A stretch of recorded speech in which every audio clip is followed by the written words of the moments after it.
Ladies and gentlemen, today we're ripping the band-aid off a narrative you've been force-fed for decades. The Rubicon speech of 1985, a moment vilified by history. But what if I told you it was the last stand of a nation teetering on the brink? Stick around as we expose the real collapse of South Africa 30 years after the miracle of majority rule. Spoiler alert, it's not pretty. Smash that subscribe button, hit the bell, and let's dive in. Before we go further, a quick refresher. The Rubicon speech refers to a pivotal address given by South African President P.W. Botha on August 15, 1985, in Durban, during a time of immense internal unrest and external pressure on the apartheid government. The world expected Botha to announce sweeping reforms, including the unconditional release of Nelson Mandela. Instead, he doubled down, refusing to give in to demands that would dismantle the state he governed. The name Rubicon alludes to Julius Caesar's crossing of the Rubicon River in 49 BC, a point of no return. Botha was making clear that South Africa, too, had reached a decisive moment and would not back down. Let's take a step back, not into a fairy tale, but into reality. Picture 1985. The global pressure was mounting. Western media, activists, the United Nations, all chanting in unison for the dismantling of a system they barely understood. And there stood P.W. Botha, not bowing, not apologizing, not surrendering. The Rubicon speech wasn't a stumble. It was a barricade against chaos. While the world expected groveling and submission, Botha issued a warning. Not because he hated progress, but because he understood what South Africa would become without the spine to resist ideological capture and mob politics. For decades now, the narrative has been carefully curated. Apartheid was evil, and its end was the dawn of freedom. A beautiful story, a global feel-good moment. Cue the Nobel Peace Prizes. But fast forward to the present, and the dream has curdled into something far less poetic. South Africa today? A country crippled by corruption, crippled by incompetence, and crippled by crime. The so-called miracle turned into a dystopia in record time. In 1994, South Africa inherited a growing economy, world-class infrastructure, a modern legal system, and an advanced medical and agricultural sector. White South Africans, especially Afrikaners, had built something that worked, however imperfectly. Flash forward 30 years, South Africa's GDP growth has plummeted to a meager 0.6%. Unemployment sits at an official 32.9%, though the real number, especially among youth, is likely closer to 45%. Murder? Over 27,000 recorded cases last year, an average of 76 people killed every single day. And not just anywhere, on farms, in towns, in homes. That's not a stat, that's a war zone. More than 3,000 white farmers have been brutally murdered since the so-called liberation, and we're not supposed to talk about it. That's the ANC's golden rule: silence dissent, call facts racist, and blame apartheid until the end of time. Meanwhile, the ANC elites sip champagne in Sandton while the rest of the country rots. 500 billion rand, yes, billion, has been looted through corruption since 1994.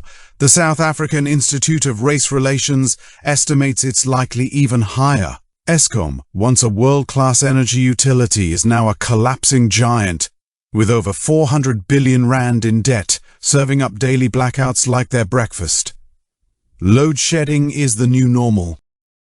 Remember when P.W. Botha refused to release Nelson Mandela unless he renounced violence? Radical idea, right? Releasing someone in prison for plotting sabotage, perhaps a condition was appropriate, but nuance died long ago. Today, we're told it was cruel. But let's be honest, the ANC's freedom fighters weren't Gandhi. They were armed, trained, and often brutal. Since they took power, South Africa hasn't blossomed, it's bled. Land reform? Let's talk about that farce. Productive white-owned farms handed over in the name of justice only to be run into the ground. Agricultural output has dropped by over 20% since 2000. Food security? What food security? Import dependency is growing. Inflation keeps ticking up.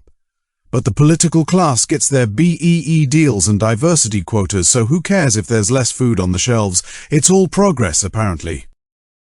And yet, South Africa's descent isn't just economic. It's cultural. Afrikaans, a language spoken by millions and tied deeply to the identity of a resilient community, is being phased out in academia and public life. Statues of Boer leaders and Afrikaner pioneers are vandalized or removed, and the ruling elite looks the other way. Or cheers. EFF rallies echo with chants of "Kill the Boer," and the media yawns. Reverse racism? That's just justice, we're told. And don't get us started on foreign policy. Botha once warned about communist agitators. He was laughed at. Today, South Africa sits on its hands when Russia invades Ukraine. The ruling party openly courts China and Russia while thumbing its nose at the West. The rand has lost 80% of its value against the US dollar since 1994. Investor confidence? Dead. Johannesburg, once the economic crown jewel of Africa, is now decaying in places, plagued by hijacked buildings and turf wars, and the solution from the geniuses in charge? Use pension funds to plug budget holes. You can't make this up. South Africa now is a cautionary tale. The ANC's education policies have wrecked the school system, ranking 57th out of 60 countries in global math and science literacy. Hospitals, once clean and effective, now lack basic medicines. Over 900,000 professionals, doctors, engineers, teachers have left the country since 1995. Skilled workers, mostly white and Indian, have fled in droves, draining the country of the very expertise it so desperately needs. Police response times? Abysmal. Citizens now rely on over 9,000 private security firms just to feel safe. Meanwhile, political clown figures like Julius Malema stoke racial hatred on live TV, calling for expropriation without compensation, promising more land grabs, more chaos and more division. The man wears designer watches while preaching class warfare. You couldn't write a satire this absurd. Let's talk about poverty. 60% of South Africans live below the poverty line. Townships swell, services collapse, and the ANC response? Blame colonialism, blame apartheid, blame whites, blame anything but themselves. And if you're white?